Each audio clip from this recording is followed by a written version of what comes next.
All right. Grand Rising, my I am fellow immortals. Grand Rising to you all. We are now live on YouTube and live here on Zoom.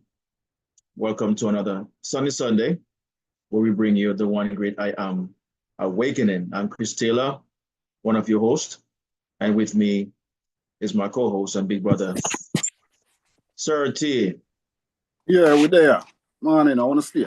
Say Grand Rising to the fellow Elohim, you know? That me I try say yes. So, I want to do. Everybody good? Why people wouldn't even respond? Why people wouldn't even respond into what I heard? What's going on? You know, all right? Somebody type in a chat to them, all right, no, man. I don't want to feel like I'm me alone, all right, and I Sir Chris alone, all right. I want to know good, you know. Because what we have, you know, this morning is good. It's good for you. Gonna point you back to yourself again. And that's what we do here every Sunday morning. As a matter of fact, every day we do it. Thank you, Kizzy. Yeah, man, it's nice to know that you're well, sister. Yeah, man, that's what we do daily. Yeah, man, we're nice, you know, Kizzy. You're good, man. Yeah, man, we're nice, man. Because even when things don't nice, we know how to fix it, you know, because we don't fix things, we fix our mind. Nice. Yeah, man. See it, man. Big up yourself, brother. One love. Okay. Yeah, so, you know, this morning, again, this time we're going to turn to Reverend Ike. Reverend Ike is a mystic that I love dearly, Sir Chris. Reverend Ike was a very smart man. Reverend Ike realized that the way you catch the fish is to pretend to be one of the fish. So Reverend Ike took this message of mind awakening into a kind of churchical kind of setting. The man had an actual church with a congregation, with a pulpit, teaching consciousness, teaching it from the Bible. And because of that, he was, in terms of following and even success, the gains that come from it. I'm talking in terms of, you know, the lucrative success. Reverend Ike was probably the most successful of all of the mystics of recent times. And get a high following. You know? Huh? He did it in a church setting. In a church setting, because it is said that at one point, Reverend Ike had to build a garage just apart from the house. He had to build a garage in Cadem. He was in love with Cadillacs. And at one point, he had 24 of them. And him have a right to have them. Then a who if you have them? A man if you have everything where they are. If you're, nothing is wrong with having them. Everything is wrong when they have you. When the things them have you, that's when it's wrong. Not wrong with having things. He had them and he enjoyed. Don't let the things them have you. Don't let the things them have you. And that is who Reverend Ike was. So we're gonna go this morning into the study, and he's gonna be using a familiar Bible story that we are all very familiar with. And he might bread back it down for way. To the point where we can still see it from a biblical standpoint and also from a practical standpoint. Because anything that is not practical, anything that cannot be applied to you in this day and now, then you're wasting your time with it. You understand? Who cares how many days Jesus is in the heart of the earth, or how many days Jonah is in the belly, the whale belly? Who cares about all that if it does not apply to you? Everything that you read in scripture, it have to apply to you for it to make sense. So we're gonna make it applicable this morning. Sir Chris. Oh, I like that shirt, Sir Chris. That shirt them mad. Man, yeah, shirt that whole thing, yeah. Yeah, man, red and black and white. I love it, man. The material until it's like everlasting, man. It's like your spirit, it's like your consciousness. Oh, there with it, brother. Yes, man. So yeah, one of my favorite brands, you know. But as I say above my head, our title, The Battle Between Your Spiritual and Animal Natures, plural, meaning that you have multiple natures, meaning how you operate. You have multiple ways, because the word nature and name are the same. You understand? Your name that was given to you is not your name. That's just an ID or to identify you and so on and so forth. But your true nature, which is consciousness, has many different modes of operation. And today we're going to be discussing some of those, just to draw with us, some similarities between us as mankind and the animals, just to show you that everything you see in the world is really your consciousness pushed out. It's really your true divine identification that is being manifested before your own eyes, that is visible before you. I'm talking about the sun and the moon and the so-called universe out there in oblivion, the planets, them, all these different things. And right here on Earth, our spaceship, we're floating around in space, in our own creation. And, the nature and the animals and what have you. All of that is your consciousness physicalized, consciousness being projected by consciousness itself. It's an unbelievable phenomenon. And certainly, like I say, the truth is unbelievable. You understand? And it is the absolute truth. And, that's why we come here every Sunday, to be redundant about it, to make it memorable, make it knowledgeable, and something that is applicable, as Serti mentioned earlier, to our very own lives. Okay? So this is going to be a good one. It's a short tip, but we're going to make it memorable and somewhat long-winded, as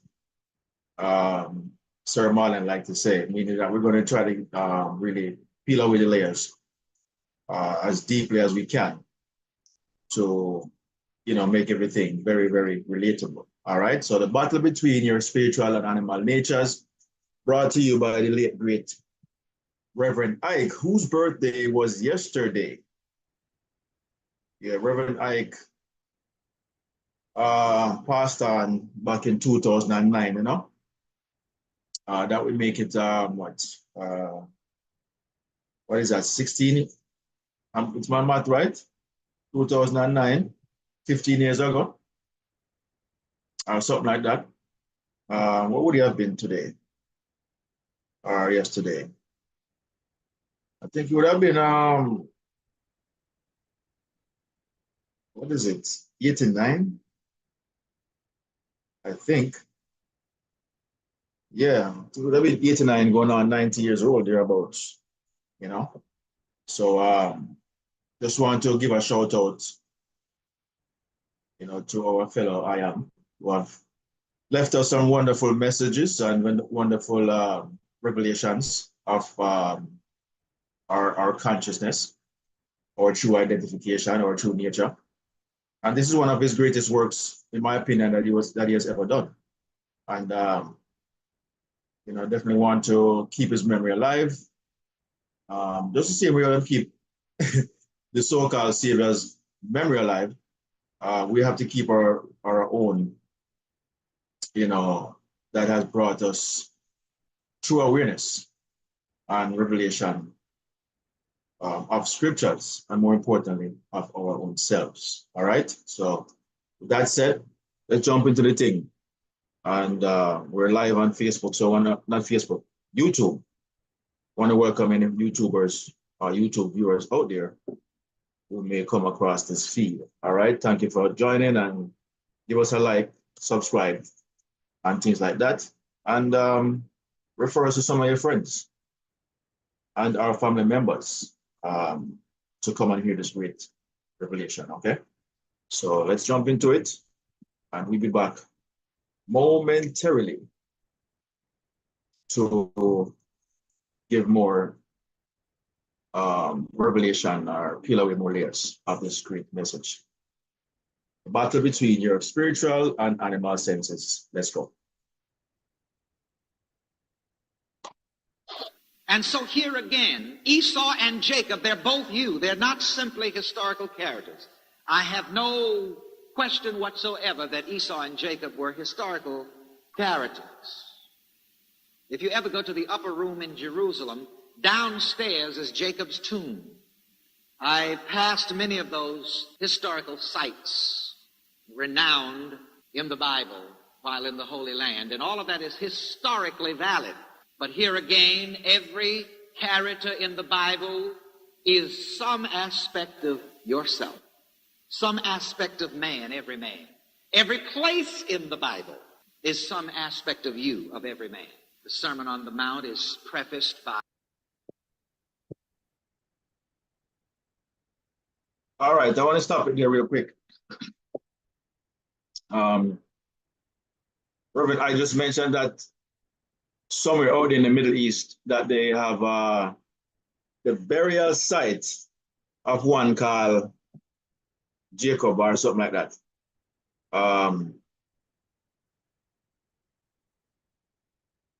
You know, the upper room. There was no burial site of any names mentioned in the Bible. Not even Jesus. Okay? No one has a burial site. All those burial sites are within you, your very own consciousness. Because all these characters spoken of in the Bible are psychological expressions, mental expressions, personifications of your very own mind. These are natures within you, whether they be animal-like, as we're going to be discussing here, or as regular individuals, such as ourselves. These are just personalities that we garner in our very own awareness.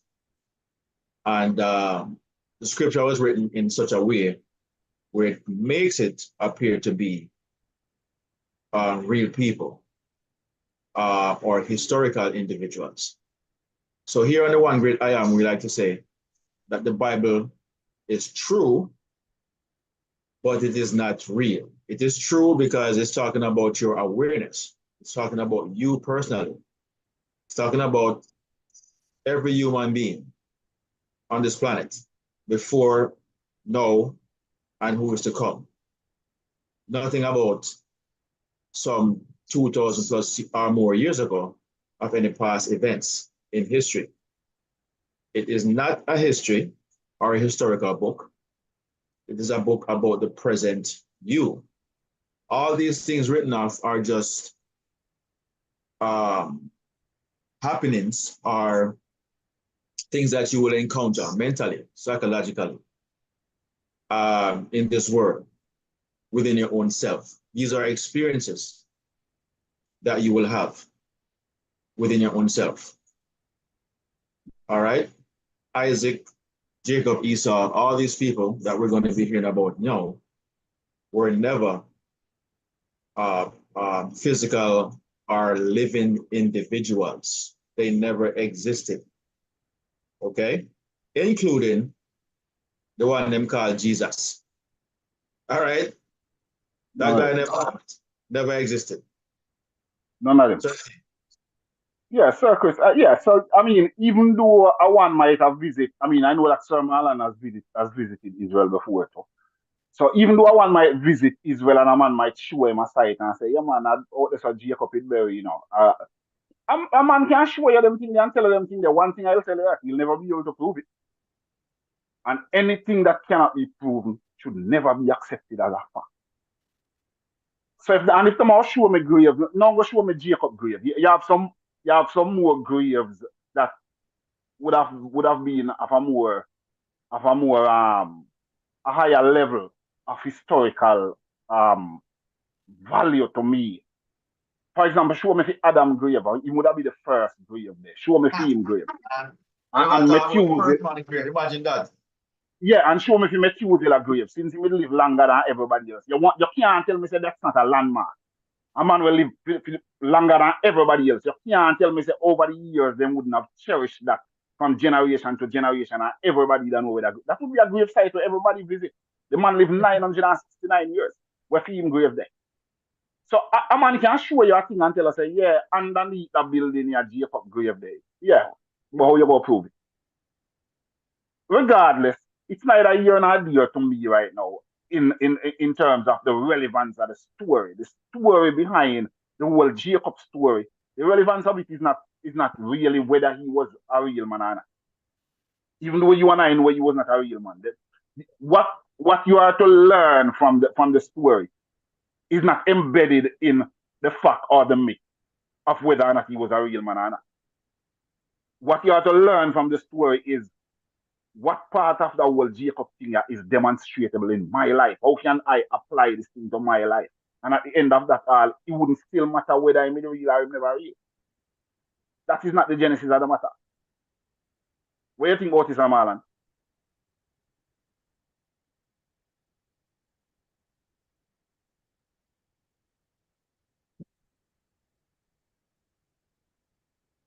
Sir Marlon, sir. Can you hear me now? Yes. Yeah, man. God rising and blessed love to each and every What's up, one. brother? No, man. 100%. Surety. You're right. I want to show you a vibes, you know. This is where we will talk about the esoteric. You can hear me clear? Yeah, man, we are Yeah, man. here. Yeah, man. Yes, man. This is where we will talk about the esoteric. And we can't say that enough. The esoteric meaning behind the scriptural teachings. You understand? Versus the exoteric. When you talk about the exoteric teachings, you know, you talk about listening to where another man have an understanding. I'm gonna use the word understanding and try to tell you, i.e., impose that belief of the scripture upon you and you take it now. But there's something within you. A lot of times we don't understand what I say, but we don't say anything. We have all come out of that now. Because I'm going to show you something. In 2019, I went to Israel, you know, and a lot of these sites that they say is this person grave and that person grave and what it is, they have no way of telling. A lot of it is commercial, it's commercialized, it's for tourism, it's for because it is the Holy Land. And think it is said to be the Holy Land. Tourism is big in Israel, and when a lot of people go, they go to visit these places, and even the Wailing Wall, people go there, put like a parchment paper with prayers, and I stuck it tonight and what it is. And none of that means anything, but they have people believe that these things mean something because I guess there's some kind of salvation, or maybe God will answer prayers when you do that. But it is to find the real meaning, as Sertia said, behind the whole thing. The whole of that is allegory, man. The whole of that, they have no way of proving these things. You understand? All of the saints and all of the great men of the Bible, the prophets and all them, and whatever. You understand? Them can't find which part of them man they bury. And think them only can put up a monument and say, this, so you know, up in a Hebron, them say, where Abraham buried. And think. And so and them put a monument over it and people go there to visit and whatever. They don't want one of them take it. Hebron, yeah. How are they? Yeah. They open another in Israel. Have you been there? Hebron? Yeah. Yeah, man, I passed through over there. And thing. I was there for a week, you know, so we try to visit all where in Hebron is his grave site? The building is over, right? Them say the grave, that's saying bury. It have them build a big monument. You see what I'm saying? And people go there and visit. So you say them hide the truth on the building. All right, enough said, brother. Yeah, and there's something there. You know what I'm saying? But what we have to know is find the esoteric meaning behind what the scripture say. Just like when the Reverend Ike bring out, don't take that to where they must say it mean. Look within, you understand, and find yourself in that story. It's funny, you know. I listened to this yesterday when Circus, when you post it up and things, when you've been posting it up. I go for the thing I'm listed because I wanted to have, you know, I'm going to want to listen to it before we even come to the lesson today. Yes. And when we hear him talk, you know, I'm really break it down. Now, am I here to say that there might not have been a man? That is not important for me to say. What I have to take away from it is finding within myself. You understand? and apply that application. Yeah, yeah. Apply that. You understand? And see how best I can bring out what it is telling me. Just like how would I say the teachings of the Messiah and things. Remember, when the man they talk, if you go to the man with that thing, I mean, certain always, laugh about it back in the day when people go to him and say, Master, what is such and such, or what this mean, or whatever. If not give a direct answer, when them take you away from your situation where you're asking about, or whatever the question, and them tell you a story, and them start off by something like, a man had two sons, such and such, whatever. You know what I mean? And them go down. Yeah. By the time I'm done, and you fully understand that, where do it end up answer what you are asking us? So what you do, you apply that to the situation where you go to him with, Yeah. You understand? And then you find the answer. If not, I go tell you, say, yeah, man, that's how the thing said, man, and whatever it is. No. You understand? Just like when David did his thing and whatever. David was a man beloved by God himself, according to the writings. Nathan never got to him straight away. Nathan got to him with a story because it was more effective. What David did, David convicted his own self, not knowing that he did that. Because chances are, if he had gone to him straight away, David was the king. So David, who knows if David would decide lock up all Nathan and say, what kind of foolishness I come to bed, Bridget? And think, hey, man, jail for because I can't violate the king and them something. But he went and he said, I'm gonna have a whole of a sheep, And this one and this other man have one sheep.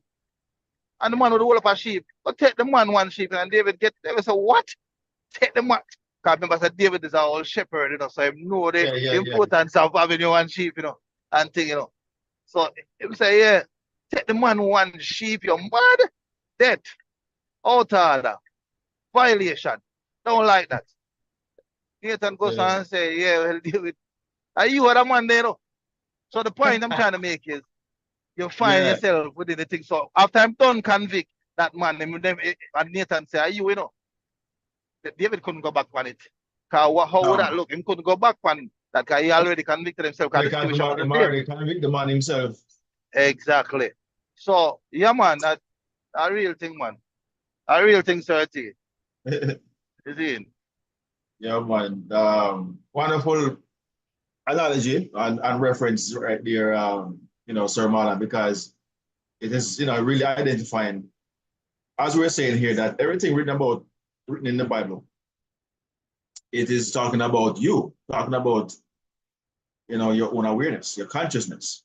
It is applicable to today. That story could have been told about anyone right here on the panel in that manner. You understand? When you're being dishonest or, lying about something or whatever the case may be, that story right there is applicable, and that's what the Bible really is. It is, they're all allegories. Allegories are just stories told that they're not true in terms of the story being told. However, they have meaning. You understand? That's right, Sir Chris. And the parables that Jesus told, they're basically allegories too, because they're not necessarily true. No, but he painted a picture. Yes.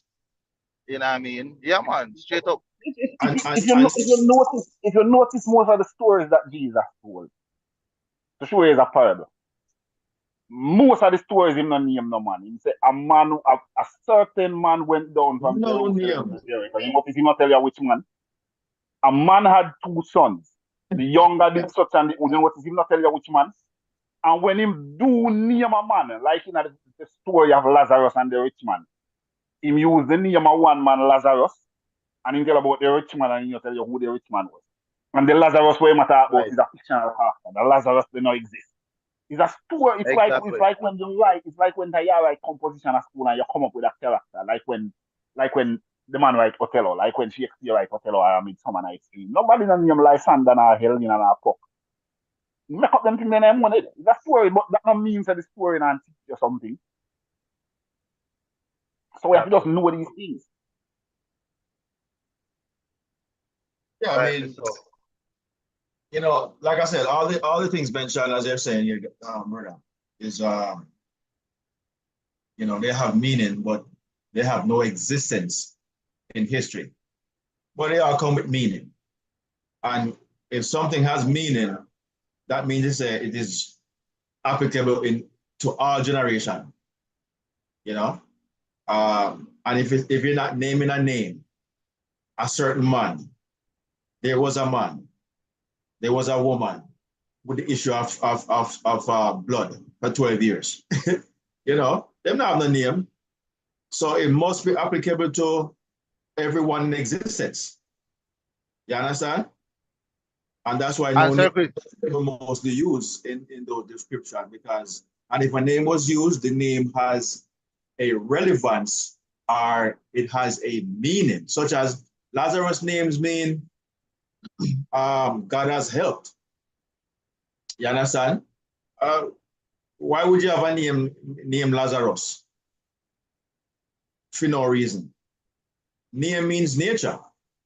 So the nature of the name Lazarus means God has helped, you know, or is helping. and so, Yes. Chris, you know why?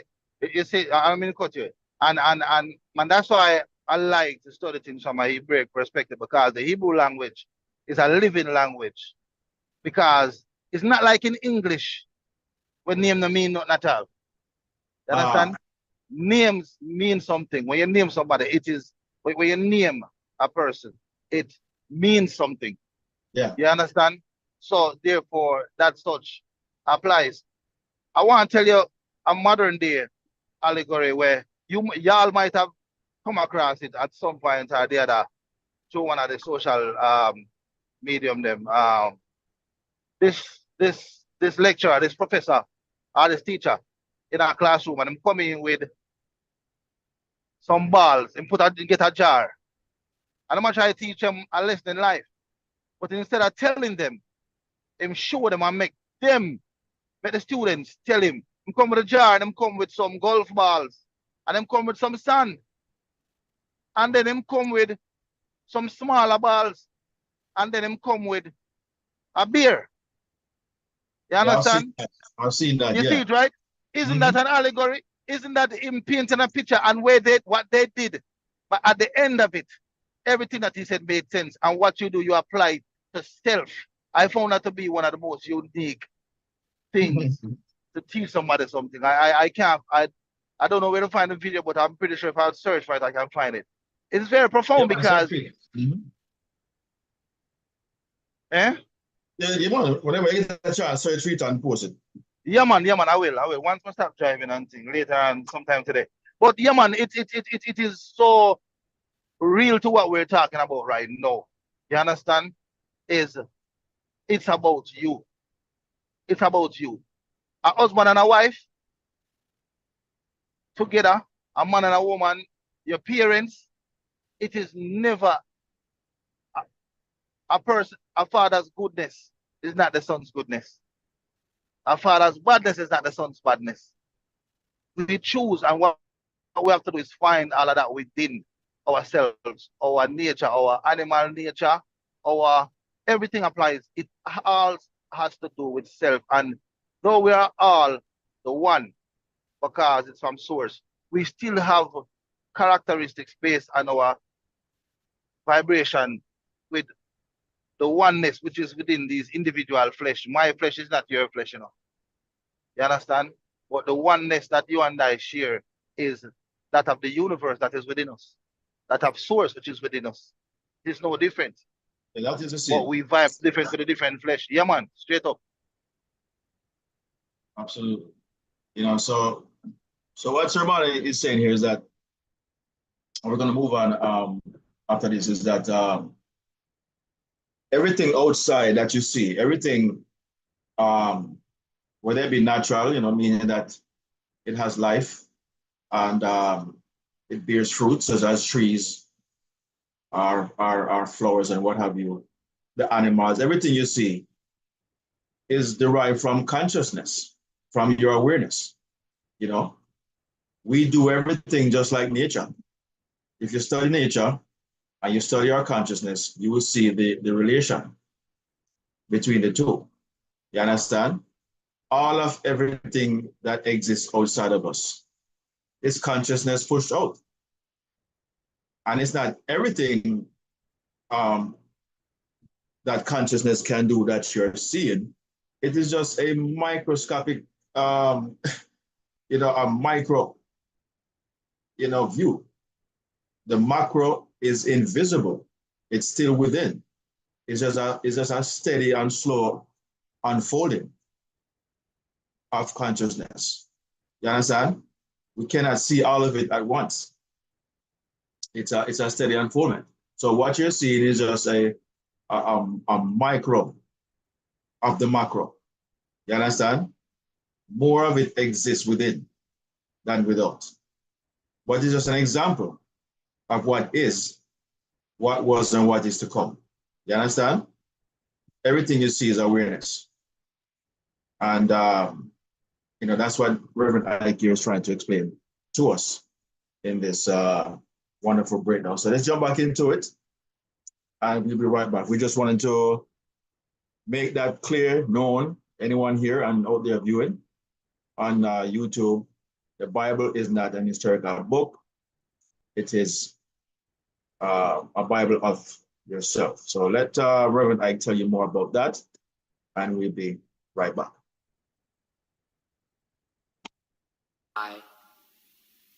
Words that go something like this. And Jesus went up into a high mountain, and when he was set, his disciples came unto him, and he taught them, saying. Now, it mentions a mountain. What is this really saying? The theologians never got past the geographical spot, the spatial aspect of the matter. But Jesus going up into a high mountain means the master person ascending to a high spiritual state of consciousness. And it was from a high spiritual state of consciousness that Jesus taught his disciples of the disciplines of his own mind. But I'm showing you all of this, and I'm purposely redundant when it comes to these principles. You're really never going to understand the Bible until you come to understand that the Bible is really the revelation of you, and that every character in the Bible is some revelation of you. I went into something in the last lesson also that I listened to today that I thought was interesting. You remember I even told you that all the animals are in you? Yes. You see, to tell you the truth, everything is in man. Everything. And even the things that seem to be out there, they're not really out there. They're in here, in consciousness. I mean, you're always saying, she's just like a dog. He's just like a dog. Just like a snake. Eats like a hog. You see how all the animals are in you? The scripture says in one place that the lion shall lie down with the lamb. You see, and the lion and the lamb are in you.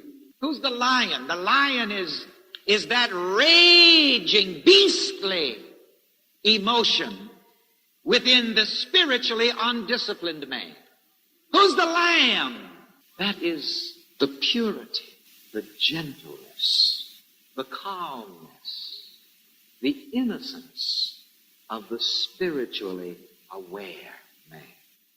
And when the lion lies down with the lamb, it means that the animal side of man's nature comes to peace with the spiritual side of his nature. That same thing happens in our lesson tonight at the very end. At the very end, Esau and Jacob are reconciled. The body and the spirit become reconciled.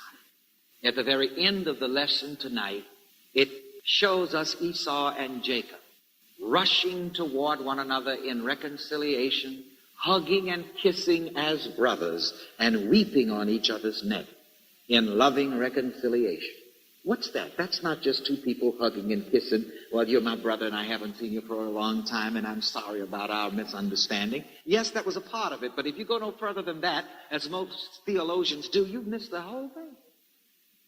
Esau and Jacob hugging and kissing and weeping on one another's neck and coming to a peace and understanding. That's you. That is your fleshly nature, your human nature.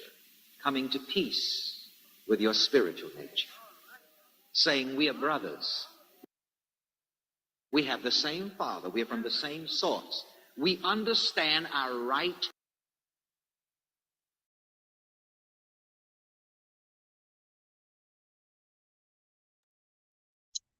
All right, guys, let's try to break that down some more. Reverend Ike mentioned the lion and the lamb. He mentioned Esau and Jacob,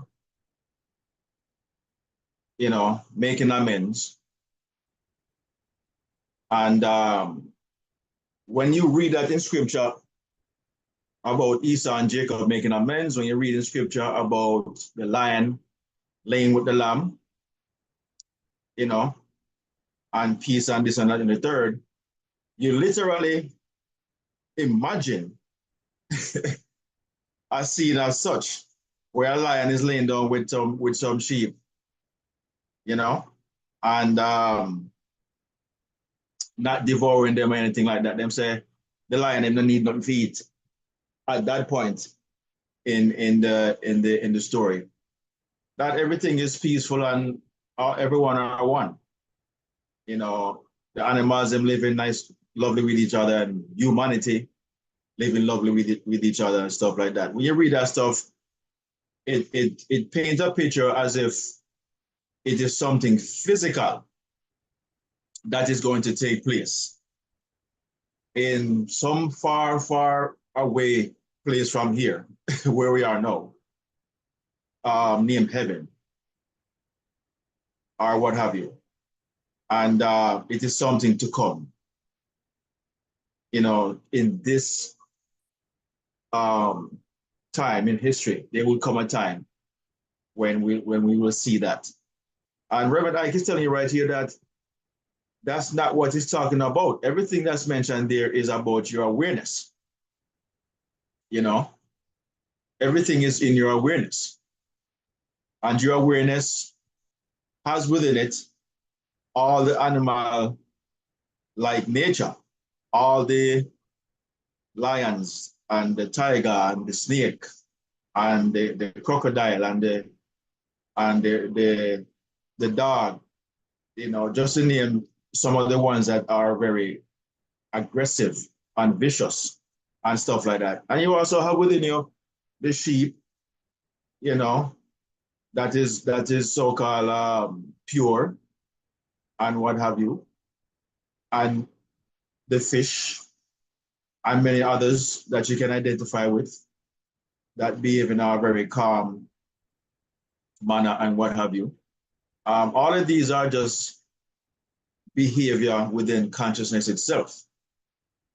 And so the lion, as you heard Reverend Ike mention, is just your aggressive nature that has come to peace with your subtle nature. But it won't happen until you recognize, you know, who you are and who you are not. And so the story about Jacob and Esau reconciling, I don't know if you remember the story. When Jacob saw Esau afar off, the story said that Esau was seen with 400 men. That's how the story goes. He was seen with 400 men. I don't And quite, make it seem I as if don't boy quite them are come to recall, I come don't quite fight. recall exactly how many, but he was coming with an army. Or come to come because they were outnumbered apparently at the time, right? And as the story continued, they said they hugged, and when they saw each other, they ran to each other and hugged and said, boy, Jacob said, I'm sorry. Esau said, I'm sorry too, and what have you. But there's a reason why they mentioned the 400. And as I read to the book, to the Bible, everywhere they might mention 40 or 400, the number 4. All these things have some really good, they're really significant. But the 400 mentioned here means the body, the tav, the last letter in the Hebrew alphabet. the tav represents the body of man. It represents the cross, which is the body of man. The body of man is the cross, you know. You understand? And your consciousness died on this cross, is attached to this cross, is always with the cross, always with you. But we have an indifference, meaning that the body wants to take over or take control. You know, the body does not want to give the spirit control, doesn't want to give your soul control. The body wants to be ahead. It wants to be the head. You understand? And so this is where the story is mentioned, you know, that when they reconcile, it just means that the body has now given the spirit the control, has now agreed or identified that the spirit is first. The spirit is what is in control. You understand? Or your consciousness. Let's use that word. Your consciousness is what's in control, you know, not the body. The body is just a vessel. But when we are born, we don't know that. We see ourselves as flesh. We see ourselves as the Esau. We see ourselves first, the first one to be visible. And the one that's not visible, your awareness, your consciousness, is the Jacob that we wrestle with all of our lives, trying to give you know, recognition to only the body and disregarding your consciousness, meaning that you think everything that's happening is a second cause. It's not from a conscious point of view or a psychological point of view. You think that everything that's happening is not your fault. It's not you causing it. It is someone else or something else or whomever. You know, you're always giving credit to something physical, something separate and outside of you. You know, all things physical is what you pay attention to. Not giving your consciousness, your awareness, the credit, or are identifying it as the cause of all things. Meaning that if it's the cause of all things, then it has to be what is first. It has to be what is first, because there cannot be an effect unless there's a cause. So effect is second, cause is first. But we are seeing ourselves as the effect, and we don't know it. That we're not,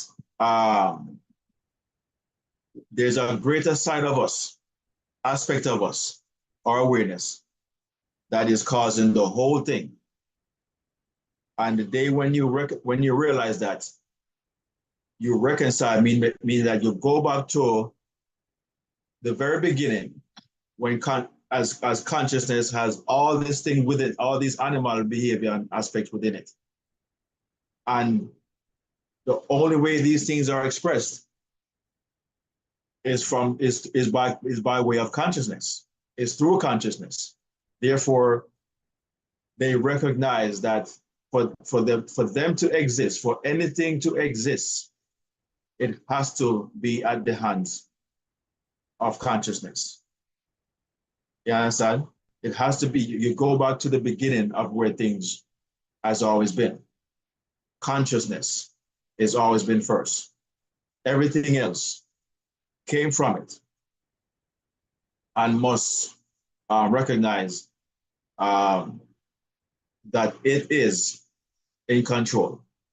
Your awareness is in control. And luckily, if your awareness is in control, then you can control your life by using your awareness wisely and stop behaving or giving control to the body or to the animal behavior of your existence. You understand? So that's pretty much what that's mentioned in there. But Surti, what's your input on that with the Always praising our God or blaming the devil. Exactly.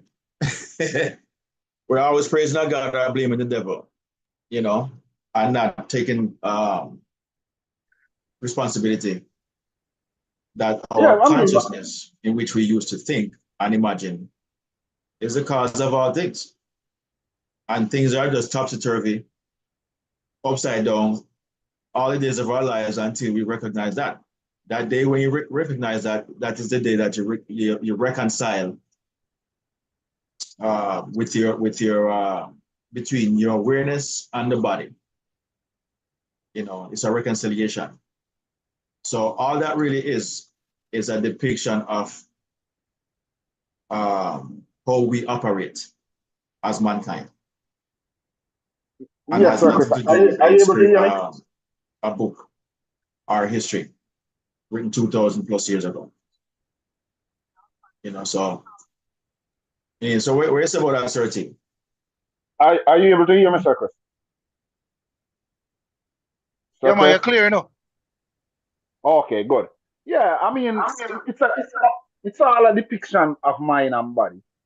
And of course, body, your first perception of yourself is that you think that your body is all that you are. We all started right there. You think that your body is all that you are. And your body in this case represents Esau, the fleshly man, the earth man. Your body represents Esau, which is why Esau was the firstborn, the older of the twins. You notice Yeah, they are twins. So them come together, you know, the body and the mind come together. Your body didn't come out of your mother before your mind came out. Your body and your mind come together. They are twins, but your first awareness is of your body. You didn't become aware of your consciousness until later on. Some people because still they not have five aware of, senses. huh? Because they have five senses, yes. Correct. Because of your five senses, some people are still not aware of. Some people are still not aware of their consciousness. They are still aware of their body and think that your body is you.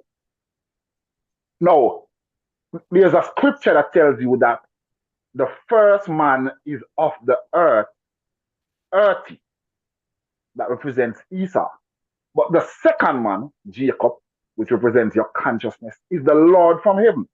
Meaning the only Lord from any heaven is your consciousness.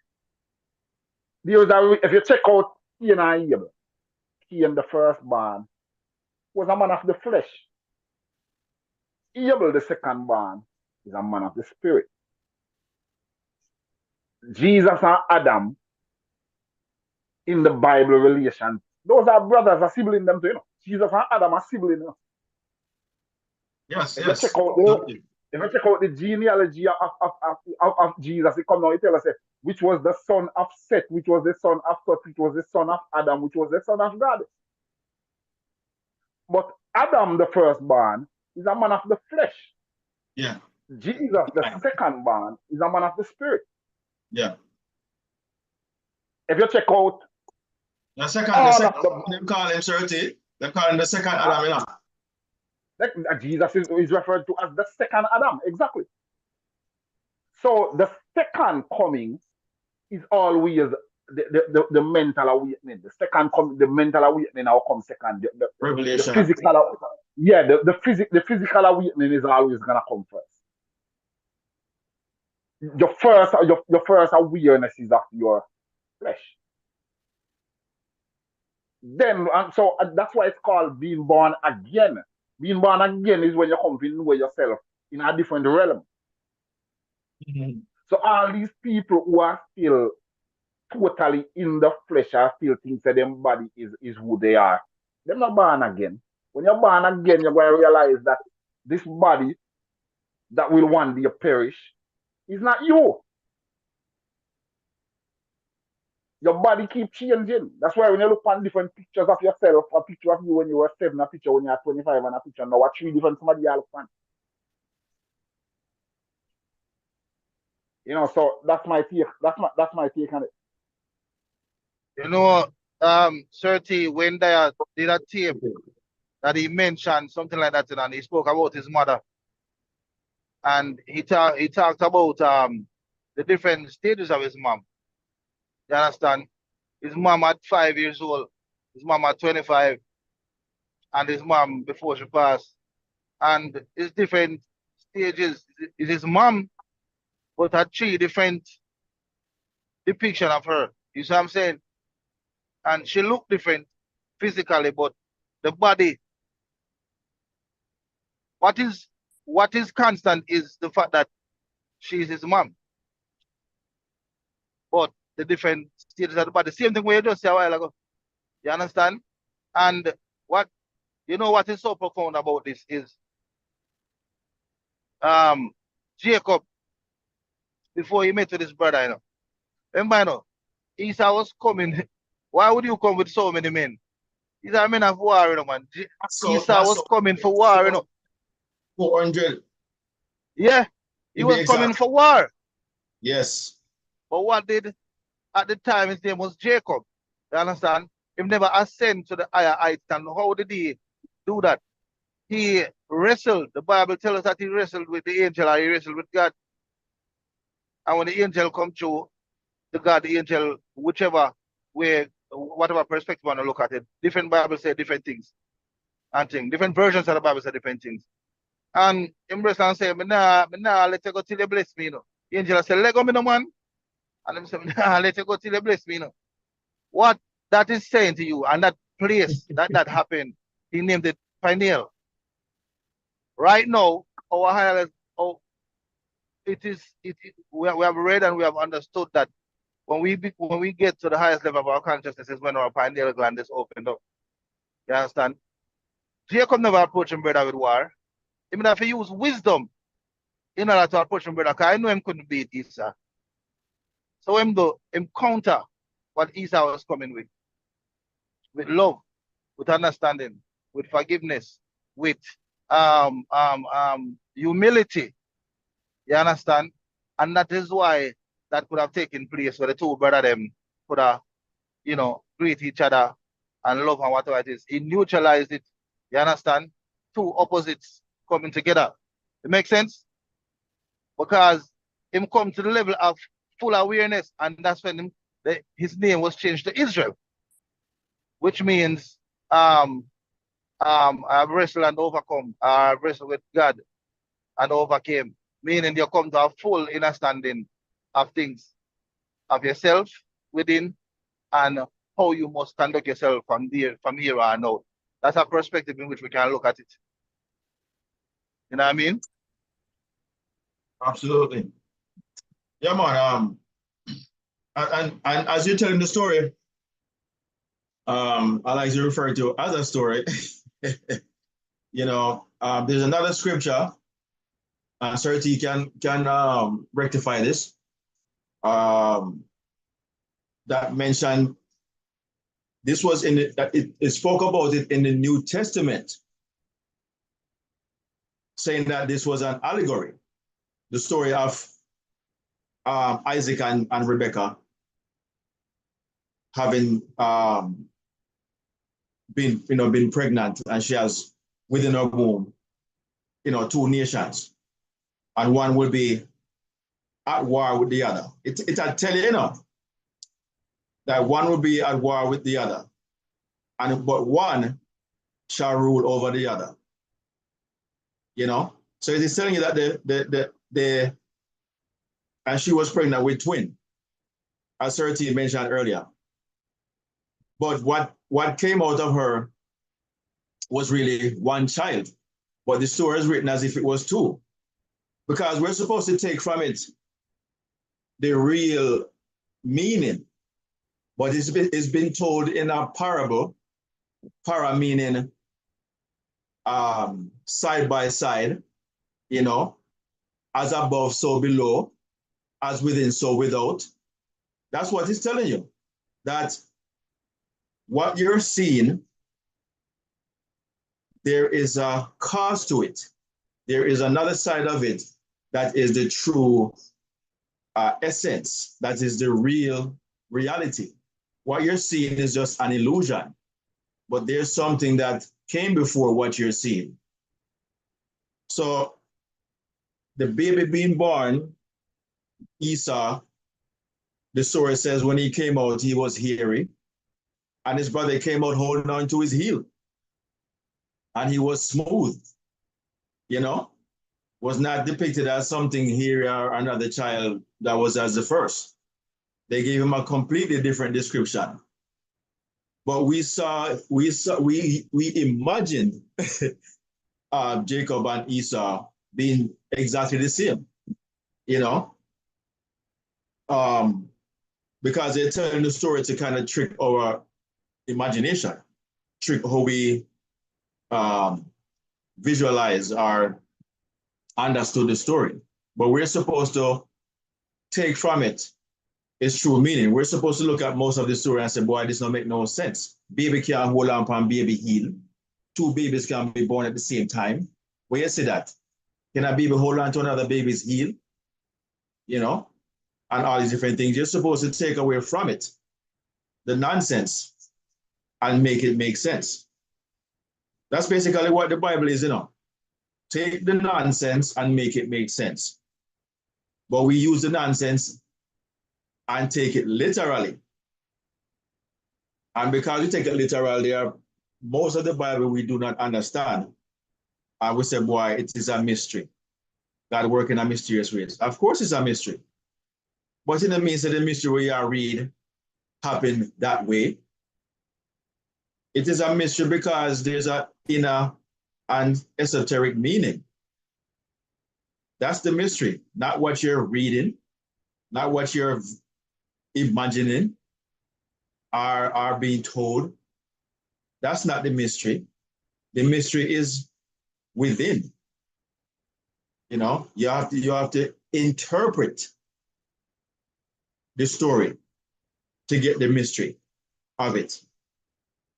But what we do, we physicalize it, we historicalize it, we visit all these different places,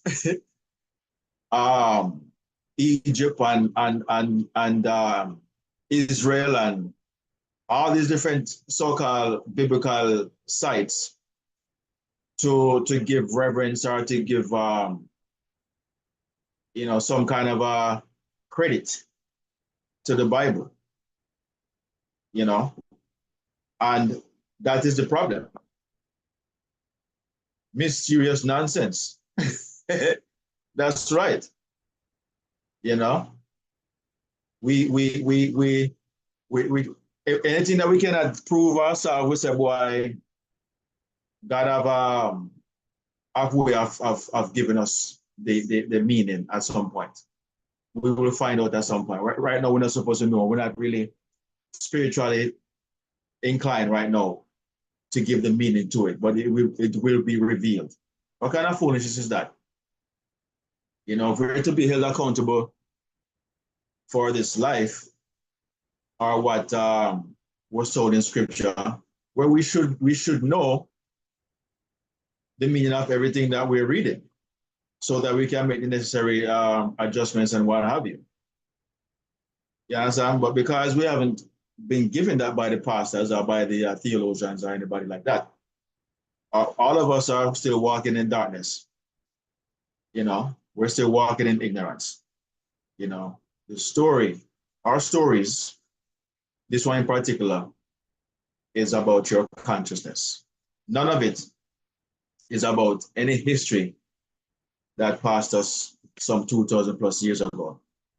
It's present, it's now. It is right now. And when the future comes, it is still now. When we dead and gone and the next ones who come after us, this will still be applicable to them in the now. You understand? All of it is present. None of it is past or future. It is all present. You understand?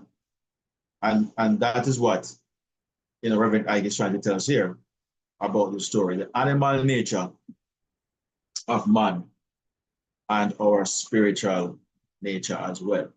You know, we have two natures, one animal, one spirit, you know, and that's basic story of the Esau and Jacob. And Serti mentioned, I'm glad they mentioned that Cain and Abel. And who was the aggressor? The body, Cain. Who's the aggressor in the Esau and Jacob story? Esau. You know, Esau was the aggressor, coming with 400 men to war. You understand? It's always the body that is the aggressor, and your consciousness, your awareness is laying dormant, waiting to be recognized. You know, as the cause of all things. And the day you recognize that is the day you will stop giving credit to outside things and start recognizing that everything comes through your awareness. And who is your awareness? Your awareness is you. Your consciousness, man, is consciousness. You understand? Man is consciousness. That's who you truly are. You are not the flesh. You're not the body. You are a spiritual being having a physical experience. Plain and simple. You know, but most people are not ready to accept that fact. They rather be seen as just human, as most people would say, well, I'm just human. I'm only human. You know, and to give we just, you know, third pass the buck to someone else, a God in the sky that is in control. Not realizing that, are you a God? Are you the one in control? It is you. It is all of us who are in control. But because we don't know it, we have all this turmoil that's going on, all this chaos that's going on. Sir Chris, Yes, sir. I have a question, and I don't know if anyone here have any friends who have been born blind. But not to digress, just digressing a little bit. But as you mentioned, we are not the flesh, and which is absolutely 100% unequivocally correct. We are not our flesh, because within the flesh is the consciousness that is energy which can neither be created nor destroyed. Understand? We can destroy the wind. And in Hebrew, the same wind breath, the same word, ruach, that speaks about spirit, wind. It's the same thing. Weightless, formless, and all of that. Have you guys ever spoken to a blind person? And if so, or if not yet, ask them if them dream.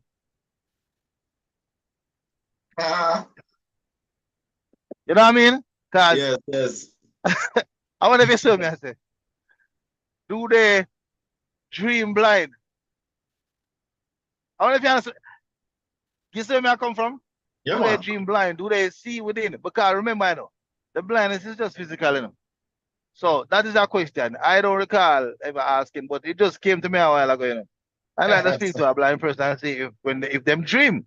Yeah. Because let me tell you something. Remember, you know, dreaming, you know, you understand, is something that happens on your spirit. Well, it's a spiritual realm, but you know, say your consciousness doesn't sleep. So pretty much when this body that tires, your body get tired, so it have to recharge, recoup, and thing and do its thing, and go into its Sabbath and thing. But your consciousness does not tire. It is not a physical thing to get tired, so it continues. So the question is, does a blind person dream? You know, maybe in the next lesson we can briefly discuss if anybody ever come upon somebody. Well, yes, sir. You say it shows that the blind man sees in his dream. Yeah, man. Remember, so when you start dreaming, when you start to dream, in your dream, the body that you have in your dream is not your real, is not this body, you know. Something is physically wrong with this body. Something is wrong with the anatomy of his eyes in this body. That's why he can't see. But remember, so when you start dream, you leave this body on the bed. The body where you have out there, so I experience the dream is not the one you know. You understand what I'm saying? Is that different? When you start dreaming, is that different body out there you know? That's why if you anything happen to your body out there, so you still have the one. You're in the dream. So in a dream, you're totally clothed in a different body. So I'm pretty sure a blind man can see, but I would like to ask you that. It's a very valid question, Sir Marlon. I love find out from somebody like Stevie Wonder who was born blind and has never seen anything in his physical body. But I would bet if I were a betting man, I would bet that in a dream him sitting. I'm not sure how him interpret it. So certainly, but I'm sure. That's a great question. I just said, Sir Malam, but here's another good one. Who are the people that you see in your dream? Who are them people there? All of them are you. Whether you know them or not. Them are who? Are you. Every person that you encounter in your dream is you. You are the one playing all the parts. In a dream, you are the one playing all the parts. I'm glad you mentioned that. Last week we did The World is a Play. The whole world is a play. And who's playing all the parts? Got it. Which is you. A one consciousness. I play the whole part, them, you know. All the different parts, you know. All of the whatever is going on in the world. It is your awareness that's playing all the parts. That one awareness is the grand or divine dreamer, that's the divine dream. Dreaming this world into being and the universe and everything else seen or unseen. And we who are being dreamt up have within us the same awareness, but never like to say it is keyed low. You understand? The same imagination keyed low. Like your house has the same electricity coming from the plant, but it is keyed low so that you can use it in a controlled manner. You understand? But you're still being creative with it and doing things with it that the grand plant or electricity cannot do, could not do, because the power of it is too much. You understand? It had to be broken down to this level in order for us to have the experience that we're having in the house. And with the dreamer dreaming us up, now we become dreamers within the dream. You understand? But as you're saying, we're dreaming up the same dream within ourselves. And all those people that we're seeing, as you're saying, Sir T, is our awareness playing all the parts. But we don't recognize it in the dream. That's how it is. Just as much as we don't recognize in so-called real life that all of us here are one, are of one nature, meaning consciousness, but we're in separate bodies. And we are completely oblivious that we are one, that we are the same dreamer in different, diverse colors and appearances. And it fools the mind, it fools all of us, and makes us think that we are different. The fact that we appear to be male and female, long and tall, tall and short, fat and skinny, black and white, and all these different diverse colors, it makes it appear as if we are different. It's the grand illusion. Did you see the post I put in the chat where the man said, if we put water into 4 different buckets of 4 different colors, what is inside the buckets? You know, what's inside the bucket is just water. But the appearance of the buckets make it seem as if all the liquid inside is completely different from each other. Until you open the bucket and realize, but right here, this all water that's in here. I thought the yellow bucket would have something yellow in it. The blue bucket would have something blue in it. You see what I say? And notice all the buckets are the same in terms of shape and height and what have you, but they just have a different color. And we think that because they are different in color, that they have a different inside. And that is the grand delusion of this world, you know, that we're conveying here in this lesson. The animal nature, the difference between your animal nature and your spiritual nature. The spiritual nature of all of us is the same. The animal behavior, which is the body, have diversity, but we still behave the very same. You know, a black man and a white man have the same nature in terms of being vicious, mad. All of us can get mad the same way, vicious the same way. You understand? But we just look different. But we have that same nature within us. Doesn't matter if you're a Chinaman or don't China have all kind of different arms, bombs and stuff like that? Don't Russia have all kind of different arms and bombs? Don't America have all these different bombs and what have you? Who is it? Parts of Africa, parts of Asia, you know, parts of Europe. Everybody have experienced or exemplified these animal nature, you know, though we look different. Why can't we all do the same thing?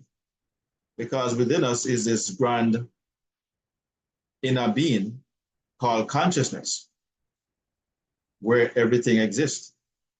The difference is how we use it. That's the difference. How and why we're using it, and for what purpose. You know, so but this is a wonderful depiction of awareness. So let's jump back into the lesson and hear what else Reverend Hike has to mention with this lesson going forward. That's some very, very interesting revelation as well as we go forward. Let's listen now.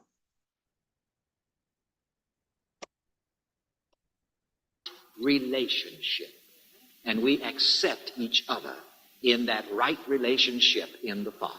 Now, in the master person, mind governs and takes precedent over matter, body and affairs. Divine intuition governs and takes precedence over the mind of the flesh, the external senses. In the master person, the inner self governs and takes precedence over the outer self. The invisible governs and takes precedent over the visible. St. Francis of Assisi called his physical body brother ass. If the self, a person, permits the animal body-sense self to govern and take precedence over the inner spirit, divine mind self, he indeed becomes a jackass and a slave to the body, materiality, and conditions. Again, I told you that, all of the animals are in every man. Now, since you know that even all the animals are in you, you have to know how to keep them in order. And why are we in this class? Why do we engage in all of this spiritual study? To come to that place in consciousness that the Bible talks about where the lion lies down with the lamb. Now, God bless the dear Christian theologians, but they say, now this is when we all get to heaven. After we all die and go through the graveyard. And then someday in the future, we don't know when it's going to happen, but Jesus is going to come back. He's on vacation now. He's at the beach getting a suntan somewhere. He's up in heaven while we're down here catching hell. But someday he's going to have mercy on us and he's going to come back. And if we have been washing behind our ears and saying our prayers, then he's going to take us to paradise way up in the sky. And there's going to be peace then, and the lion will lie down with the lamb. Oh, what a beautiful place that's going to be. That place is in you. You're not going to get to that place spatially until you get to that place in you first. I like the way Reverend Knight says it. When you find the heaven that is within you, then you will find yourself in heaven, but not till then. All right. The lion and the lamb, as I say, they're within you. The jackass is in you too. And I'm going to skip around on this a bit. I'll skip around in this lesson. You take it and read it if you want to be intellectual about it later. I'm going to skip around on this. What do you think Jesus riding the ass into Jerusalem means? Now, in this case, Jerusalem represents the self. It means that within yourself, you should ride your animal nature instead of letting your animal nature ride you. You should ride the ass instead of letting the ass ride you. Because if you let the ass ride you, it will make an ass out of you. And as I've said in other lessons, you know, when you find those animals and they're getting in the wrong place, you better learn to talk to them and say, down, boy. Come on, let me hear you say it. Down, boy. Let me give you some control. We're talking about being a master person in this lesson. And you see, when you know yourself, and if you notice, I'm introducing you to yourself. Some of you in the past few minutes, you've learned some things about yourself that you didn't even know. No wonder the Greeks said and inscribed it upon the entrance to the temple at Adelphi, these immortal words, man, know thyself. And you see, once you learn that everything is within you, then you have control. Then you become a master person. All right, let me show you how to talk to these animals. Let me show you how to handle that jackass that's within you. All right? Down, boy. Down, boy. Let's say it. Come on. Down, boy. So Jesus rides the ass into Jerusalem. Jerusalem representing the self. Jesus representing the spiritual man, the spiritual consciousness, the master person, the Christed one, the Son of God nature must ride the son of a gun. Or the son of a gun will ride him. See? And make no mistake about it, one's going to ride the other. But just as Esau, the older son, and again, as I say, you see, the animal nature comes first. In the twin nature of man, the animal nature comes first. This is the meaning of Esau being the oldest son. He gets preeminence first. He comes first. Man knows himself from the animal side, the body side, the material side first. But that process has got to be reversed. And I must come to know the other side of my nature, the Jacob side of my nature. And it must take over. But you see, Esau doesn't want to give up. And when he finds that Jacob, the younger brother, or the newfound spiritual knowledge, has done something to take over preeminence and lordship, he says, I'm going to kill it. This is why sometimes you find it such a hard time when you really begin to apply your spiritual disciplines. Some people say, oh, Reverend Ike, since I started studying this positive thinking, looks like everything is just kicking up. You know why? Because you're stirring up all those old negatives. The old body conscience, the old jackass has been riding you so long, he doesn't want to get down so you can ride him. That old temper has been flinging off so long like a pack of wild horses. You see, remember I told you last week that the wild horses of the galloping horses represented the wild emotions out of control. And you see, the body consciousness, the jackass consciousness, has been just taking you wherever it wanted to take you and galloping away with you and riding you. It doesn't want to give that up. The body has had control of you. It'll make you jump up and run to the refrigerator every 10 minutes when you know you shouldn't. Uh-oh. You'd better learn to say what? Down, boy. Am I body controlled?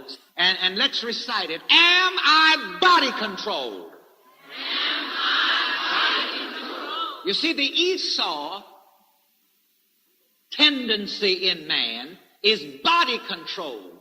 Say that again. Am I body controlled?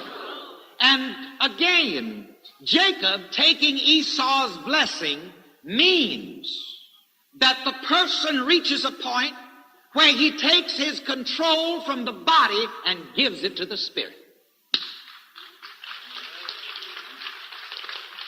You say, down, boy, and up, spirit. I know I've been changed. I know.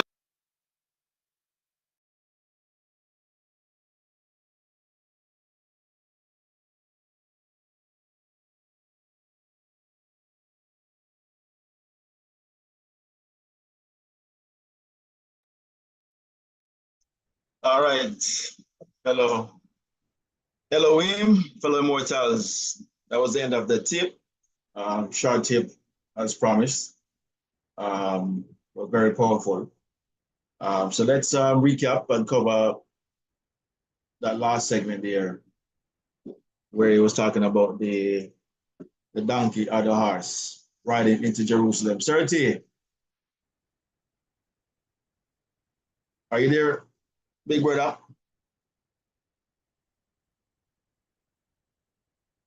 I'm not sure to get this. Yes, sir. Yes, sir. Yes, sir. Searching for the button. Yeah, man. When we read that story in scripture,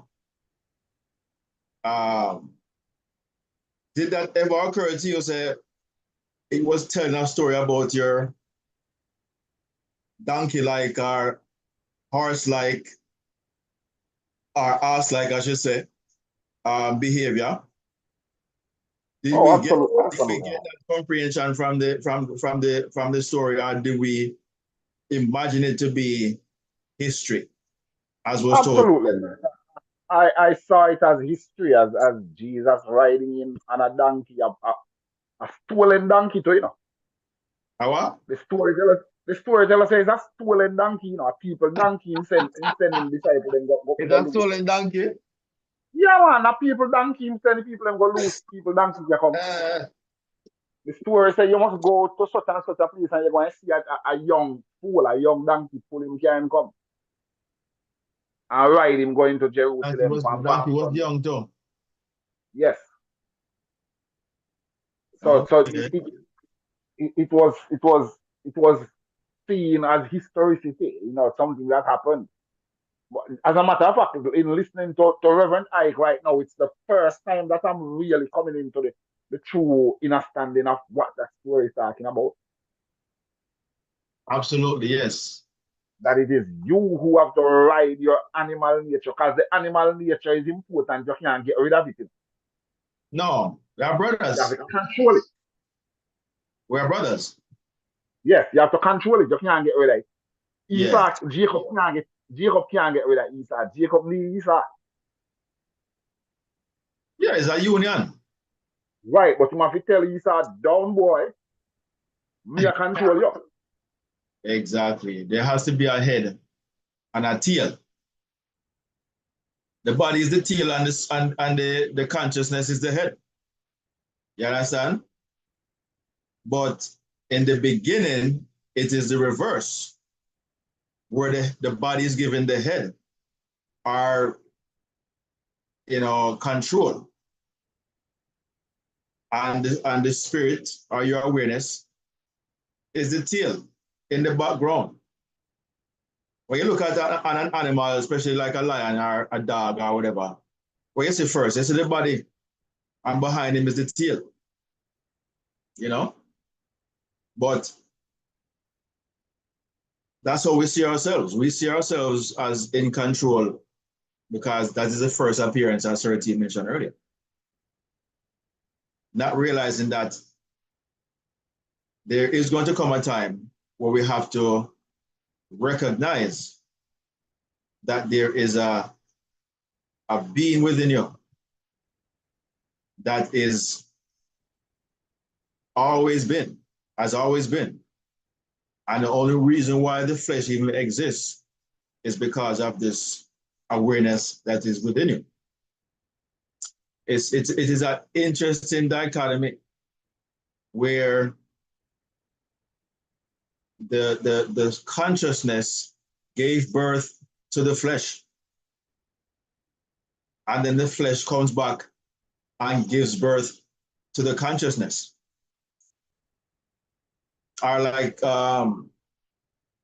William never like to say that the whole world pushed out that you see is David, who was said to be the father of Jesus Christ. And then later on in the story, Christ said, then, if David is my father, then why did he call me Lord? Why did he in the spirit call me Lord? And in the context or the text there, the Lord means father. you know, and that's how they speak in that language. Lord means father. So why did David in the spirit call me Lord? So it is telling you of it's a circular relationship. David, yeah, yeah, David is both the father and the son. David is the father of Christ and he's also the and the son of son. Christ. Yeah, he's the father and the son at the same time. And your awareness is the father and the son at the same time. Your awareness is the father of all things physical, but using us, meaning the flesh. We're the only thing physical, including animals and the insects and whatever, that can give birth to something else. You understand? I mean, that can give birth to another self, another one of you. You understand? Me and that thing, that one of you that comes in to the world has to come with the same awareness that you have. You're giving birth to flesh and awareness at the same time. Awareness comes into this world by way of the flesh, and the flesh comes into this world by the way of awareness. Let's look at a plant, a seed. Let's use an apple seed. The apple seed is planted into the ground and comes forth out of it is a tree. And the tree brings forth the same thing where it come from, another apple. So which one of them come first? Now, that's why we have None the no come story. first. None no come first. They are one and the same. The apple tree and the apple seed is the same thing. It's just a different expression of the same thing. The apple tree is a different expression of the apple seed, and the apple seed is a different expression of the apple tree. It's the same thing. So when them people ask you this nonsense about the chicken and the egg, which one come first, does it matter? I see something. It's the great dichotomy. It's like The egg is a chicken and the chicken is an egg. The chicken is an egg and the egg is a chicken. You know? But what we're saying here is that when it comes to your awareness and your physical body, as in the story is talking about here, the physical body thinks that it is first, or it is in control. It thinks that nothing else exists. As Certi mentioned earlier, most people not even aware of such a thing known as consciousness or awareness. You know, we hear about the mind and stuff like that, or your imagination, but we don't understand it. You understand? We don't understand it. All we know is about this physical world, our five senses. Your five senses is the mind of the flesh, or the mind for the flesh. You understand? The five senses is the mind for the flesh. The five senses rules the flesh. You know, it is the only thing that you can use to depend on when something drastic is happening. You know, the time for you think or to imagine. You're just acting based on what's going on around you. If you hear gunshot, if you hear an earthquake, if you feel an earthquake, if whatever, your five senses has its purpose, for you to use it, and it can get you out of situations by just natural reaction, instincts. You have to think. You understand? And so because of that, and the history of being in that mode, we have lost the awareness, or lost sight, inner sight of our true being.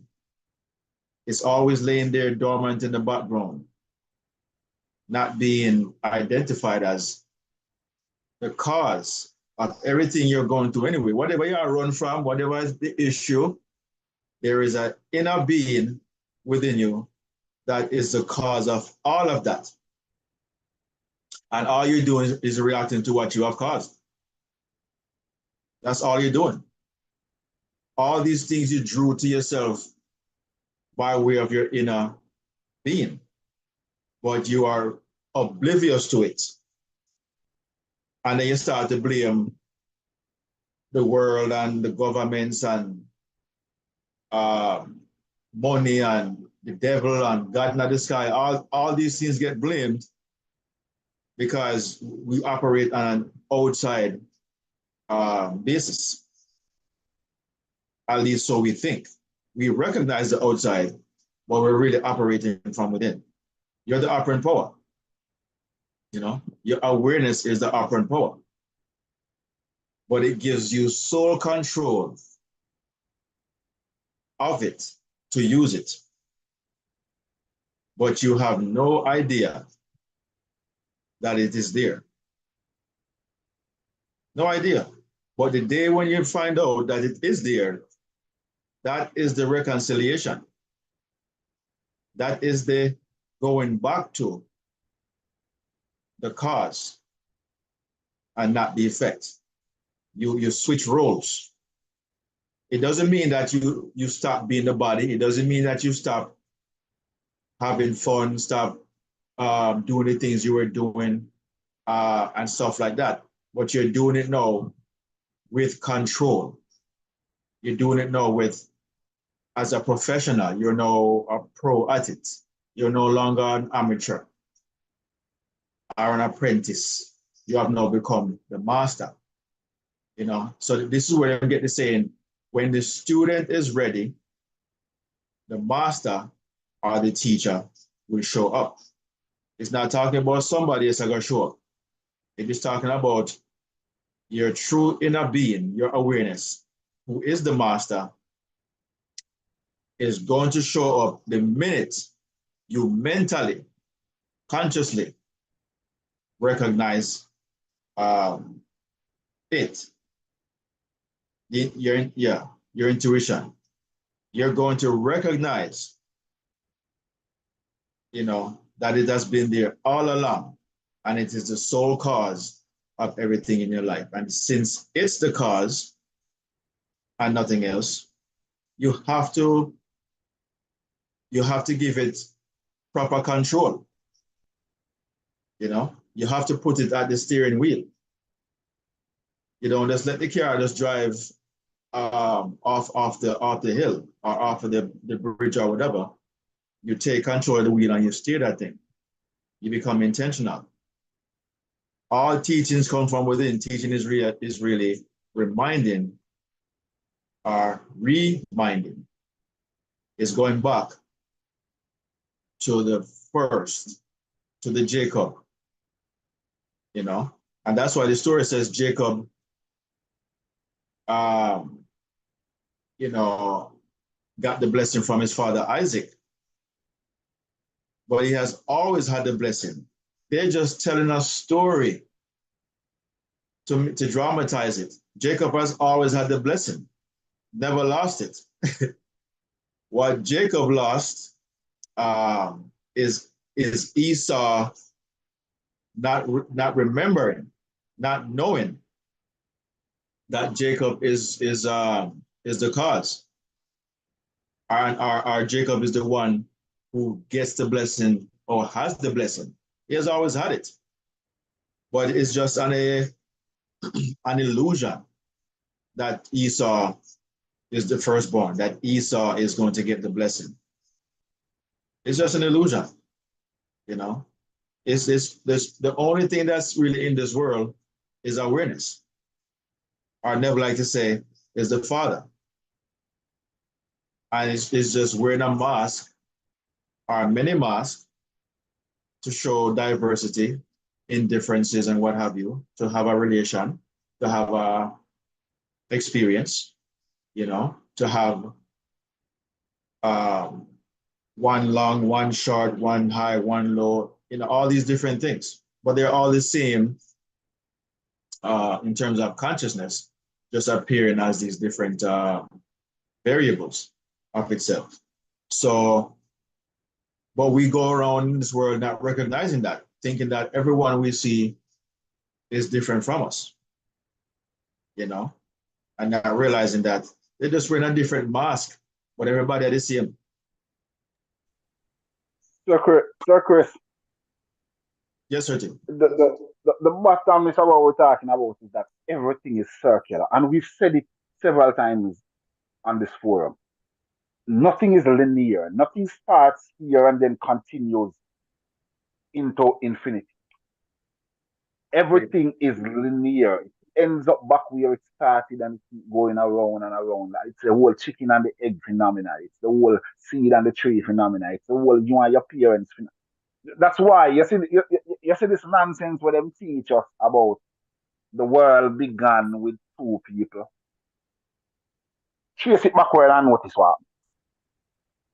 You are one man, right? And you have two parents.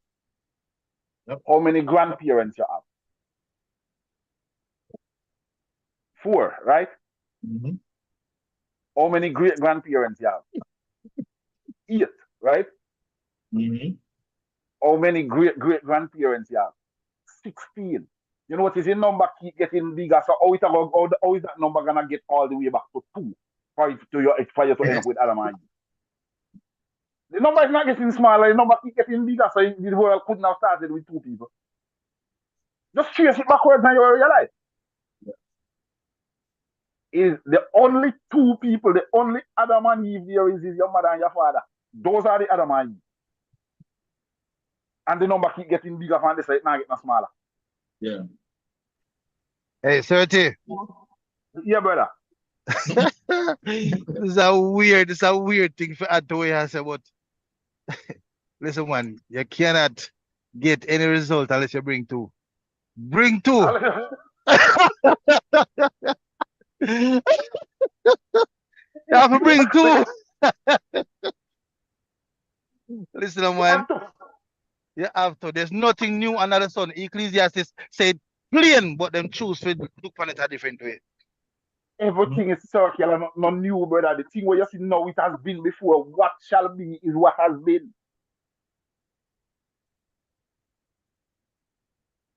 I am my forefather, and my forefather is me.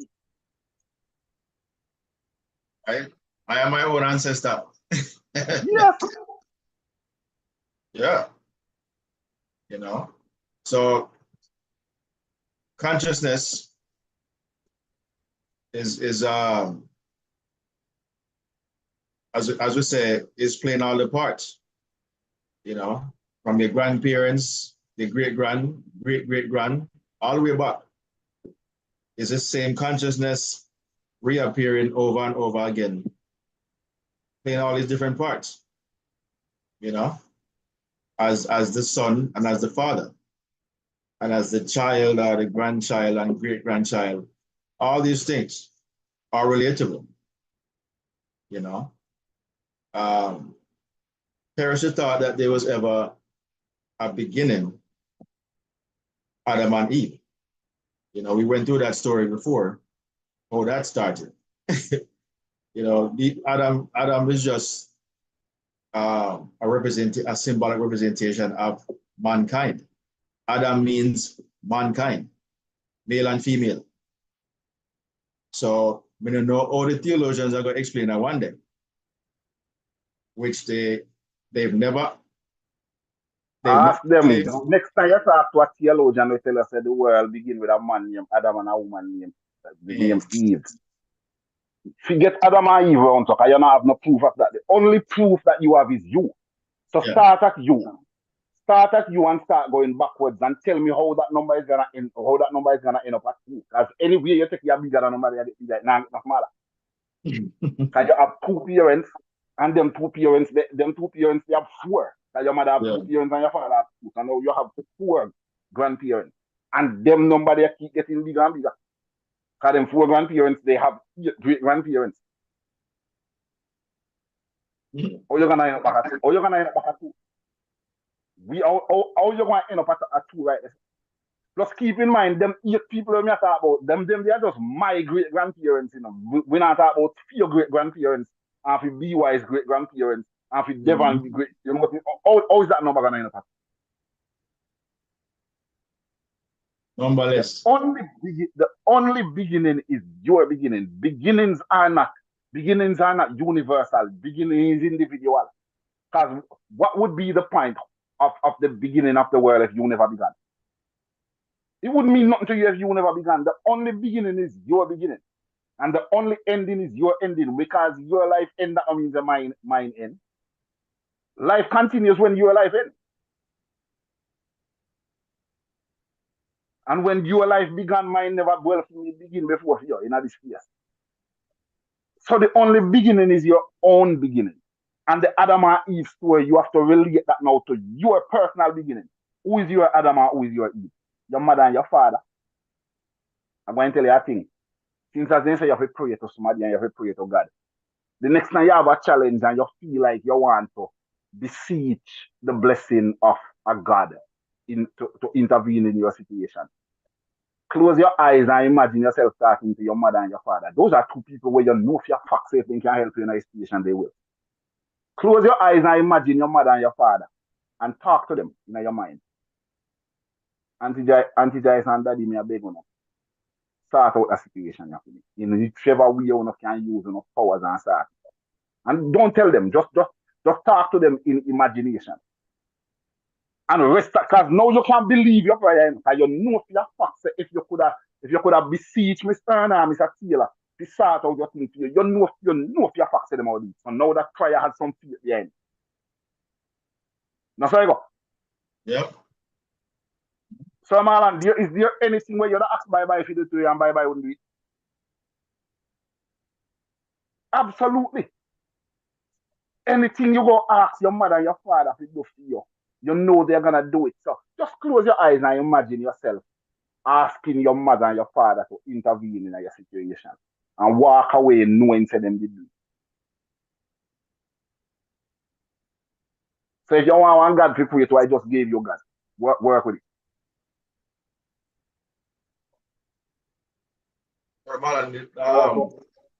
Well, I'm gonna get cut off a little bit there.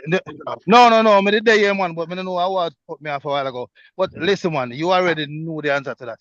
There's nothing what I ask bye for. I'm gonna get it. So you're absolutely right. 100% on that, sort thing. Straight up. Yeah.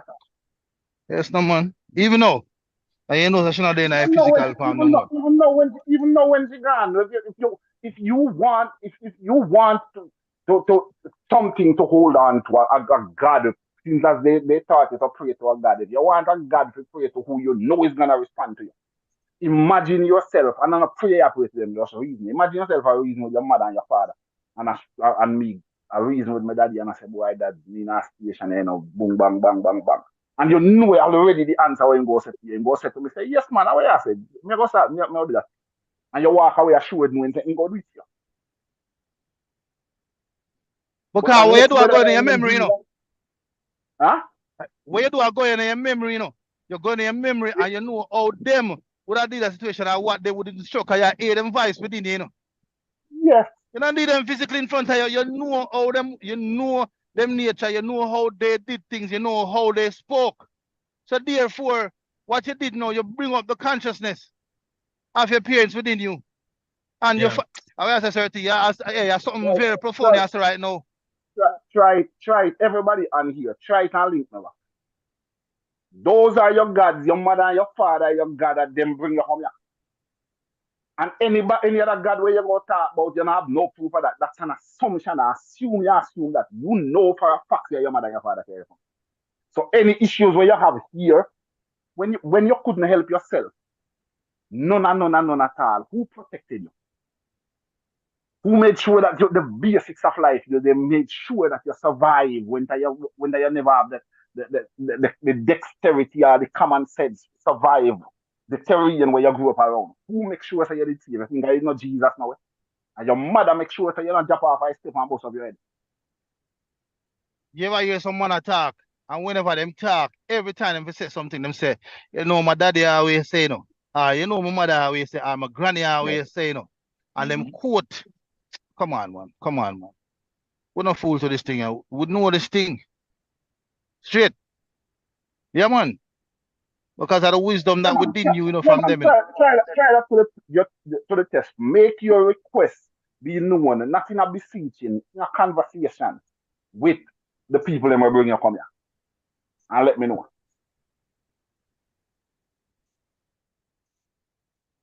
Like Sir Marlon say, you can hear them voice as if you are talking to them for real right now. All right, good. You can hear Jesus' voice. You know what Jesus' No, voice we sound don't know like? him song. We don't Can know you him go song. in? Can you go in your memory box and go pull out Jesus' voice out of it and talk to him? The only Jesus voice you know when you watch one show, I hear one man I attack. watch my TV, but that's so many of them. Yeah.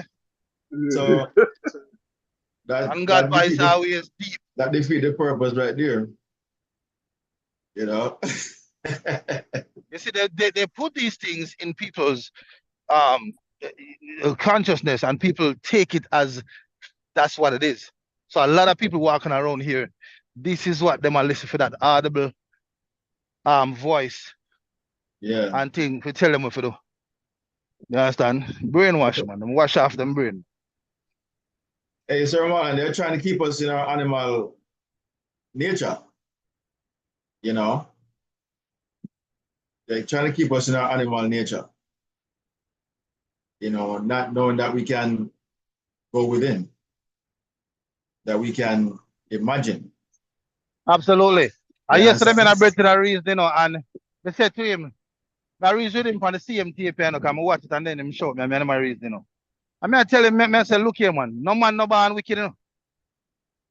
No man no born wicked, a man born the way how him supposed to, because a man is a spiritual being, you know, manifest this physical body, you know. You understand? And is a man choose for go that way, you know.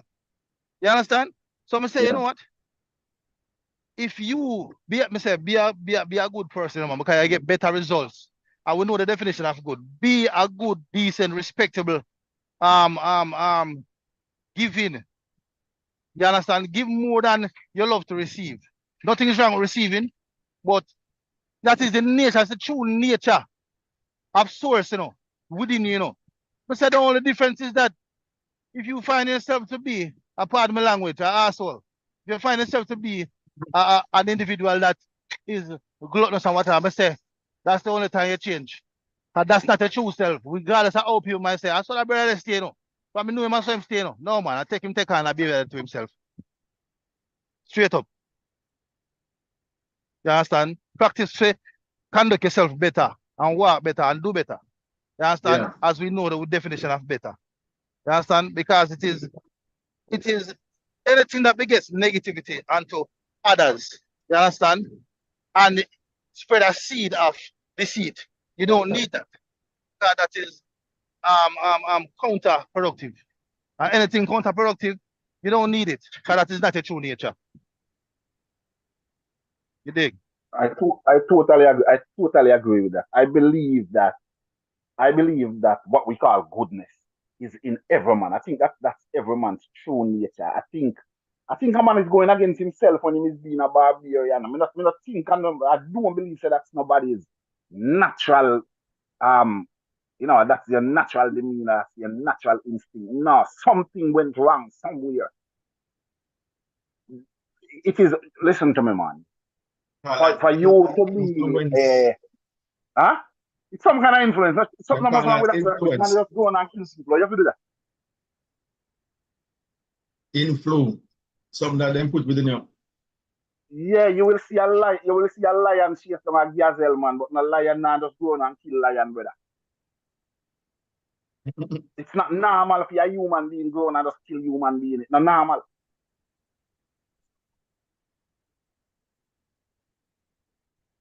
No, it's but them say learn behavior. You know, you come into this world pure like water, you know, but you can be conditioned. You know, water can be added to. You can add dirt, you can add sugar, you can add color. Um, and that distort the identity. You understand?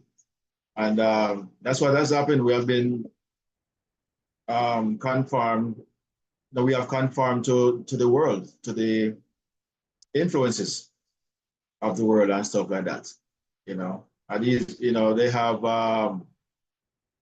you know, cultures. They have ideology. They have all the different things that they have put together to create a certain behavior within humanity, within mankind. Very divisive things. Religion being one, and politics being another. All these divisive things that they've put into play are the influences. It's on automatic. You grow up on you hear your father say my PNP or my Labour right, or he's the Democrat or Republican. That's what you're growing up hearing. You don't choose anything for yourself. You absorb these behaviors, and the animal nature that's within you then becomes first and foremost. It takes over. It's at the forefront. You did not get to use your consciousness in a controlled manner. That was taken away from you, hidden from you.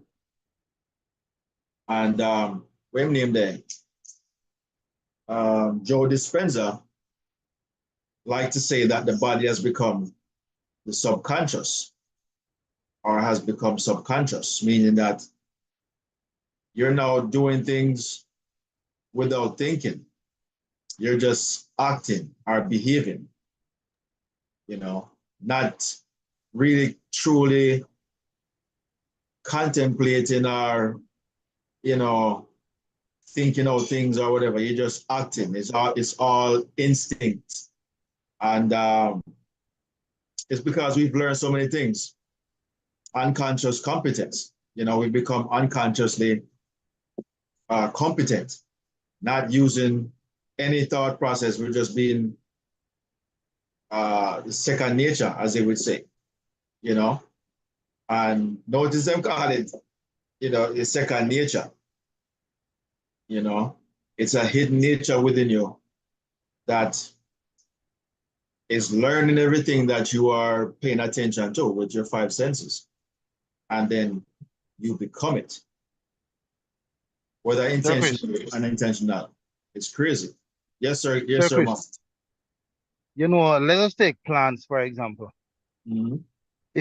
If plants grow in a swamp, where say a lot of dirty water, a lot of contaminants might be in, a lot of things from different chemical plants and whatever it is dumping there. The plants, if you think the plants, them are the fruit trees that grow in them place there, are going to produce dirty and contaminated fruit.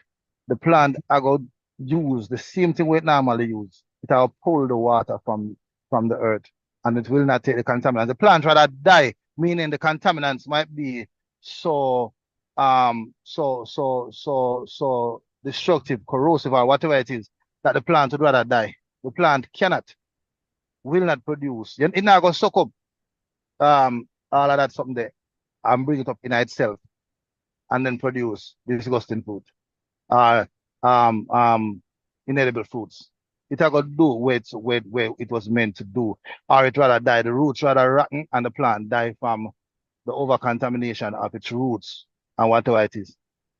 The same we must practice within ourselves. We live in a society, in a system that is full of polluted people in terms of their mindset and the influences and so. But we can sift through that and still live according to our nature. You understand? And be better. Or else what are we going to be? We're going to be destroyed by the over contamination. You understand? And so be it. And the contamination or the contaminants, as mentioned, one being religion, one being politics, and maybe thirdly, you can say, by way of religion, believing that there's a God in the sky, or calling some entity God.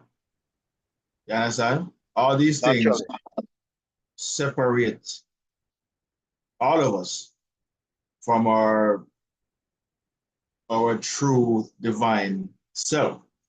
It's a complete separation. All this thing, all these stuff are things weren't by accident. These things are organized, were orchestrated millennia ago.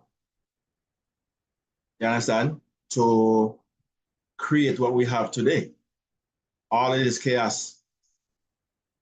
You know, if there's any type of peace or union, communion, there's no so-called, let's say, no control or centralized power. You know, because everybody would be one and self-govern all at the same time. So in order for us to be chaotic and stuff like that and against each other, there had to be some kind of, you know, philosophy or whatever you want to call it that was designed to give us what we have today. You know, because we came up as kids and adhered to it. Our parents came up as kids, adhered to it. So it's just a cycle of ongoing madness, you know? And this is why we continue to have the battle between our spiritual self and our animal self, you know? Because we are not one with our true nature. We have given the body, we have given the outer world, we have given everything on the outside of us the ultimate control. You know, you control your life, you design your life by operating only from a our consciousness point of view. You understand? You give yourself a better leash in life, where you control from within and never from without. You know, we have to dissect, sever, you know, that attention to only be in the body, only be in the everything physical. Come to the understanding that there's a being within us that gives control to everything, give expression to everything. You know, give expression to whether it be good or bad or indifferent. But they don't want people to know that. They want you to believe that life is random and things happen to people, you know, just cause, you know, and it is not so. You literally have control over your life. Literally have control over your life.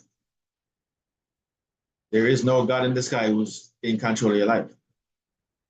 There is no Jesus to come to save you either. You are your own savior. You have control over your own life. You know, whether something good happens to you or bad, it is not an accident. It is not, well, that's no, wrong place at the wrong time. You know, we have to know these things. If we don't accept these things, then the so-called wrong place at the wrong time, you know, randomness or whatever is going to continue to happen because we are not taking control, you know, by way of using our consciousness wisely. We're still dependent on just reacting. We're not acting. It's all a reaction. We're calling for action, like they say in our politics. Call to action. The call to action is being aware that your awareness is the key. Your awareness is the cause of all the phenomena of life. You know? And once you know that, you have no reconciled. You have no reconciled with your awareness. You are now riding the horse into Jerusalem. You're now riding the ass wherever. It's not riding you. You have become the one in control. You being awareness. So that's our lesson for today, guys. Anybody has any acknowledgement question?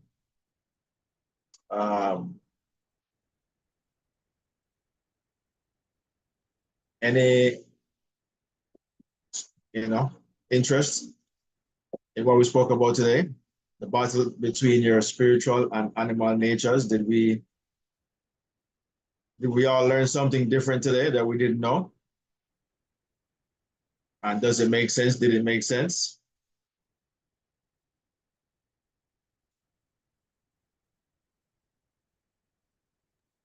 Yeah, man. Yes, sir, Chris. Without a shadow of a doubt, man.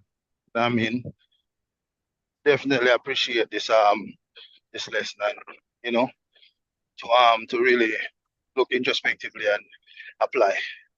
So absolutely, I'm grateful and thankful. Yeah, man. Sir T, what you say?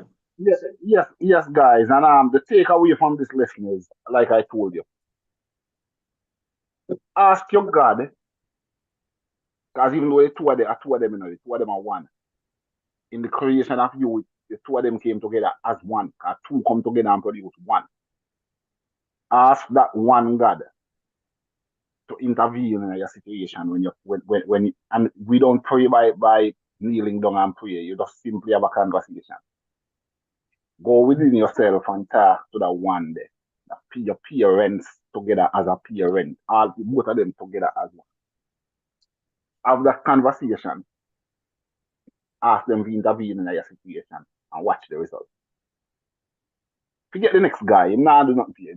You don't even know what advice sound like. You've never done nothing for you and you nah do nothing. And the people them we are worshiping me nah do nothing for them either. And they know it's not me. I just told you who God is.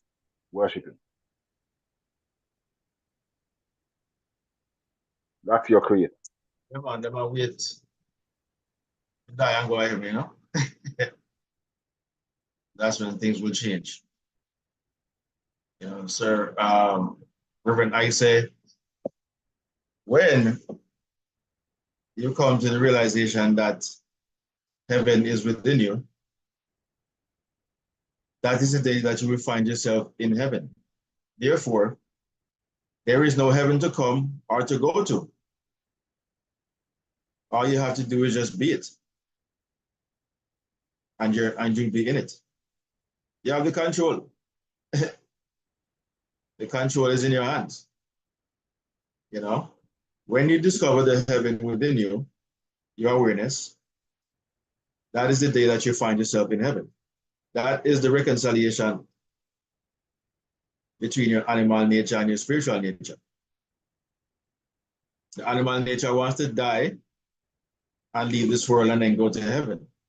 The spiritual nature is telling you, you are he. You already have heaven right now. There's no need to go anywhere. Just be. And whatever you be, you'll become. It is really that simple. And in using our animal nature, we are being something, nonetheless. But it becomes perpetual. All these chaotic and random happenings, our experiences, is what we're being. Not recognizing that we have the ability to control simply by imagining that that possibility or desire, whatever it is that we're trying to accomplish. Just a plain imagining. We did a thing on Mind Chat recently before we closed. The guy said he left the United States. Before he left the United States, what he was saying, he said he was on a roof and he was imagining himself in Jamaica doing a business and being prosperous and successful. And not even a year would pass and he would find himself in Jamaica doing exactly what he had imagined and is now very successful at it. You understand? But this is never say he went to church, went down on his knees, asked the pastor to pray for him, asked the pastor to make sure, say, when he go home, you know, he find a job or find a business and pray over his success. No, he said he just sat there and imagined. And this guy, you know, is probably not even awakened. I don't know. We don't know in that sense. But he has come to the realization that his imagination is the creative faculty within him. And him say that's all you have to use, man, is your imagination. Don't get no intellectual name or whatever. Just call it your imagination. Just use it. Imagine whatever you want, and you'll have it. And he did. You understand? So to pray to a God in the sky, this is why people get no result. Because you pray by imagining some white guy or whatever you want to imagine, you know, blessing you, but you have not imagined the life that you want, the desire. You left out the key ingredient. You know, imagine the thing desire. And don't just imagine it, but imagine from it or as it, or imagine yourself already having the experience. But we weren't taught to behave as such. So that is the issue. So Sir TC, and if you believe in paying tithes, pay the tithes to your parents. They deserve it.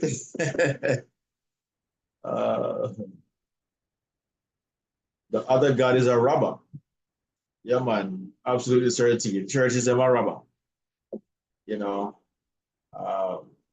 we're gonna do another topic on that one of these days, on tithes and offering and what it really is, but it has nothing to do with money.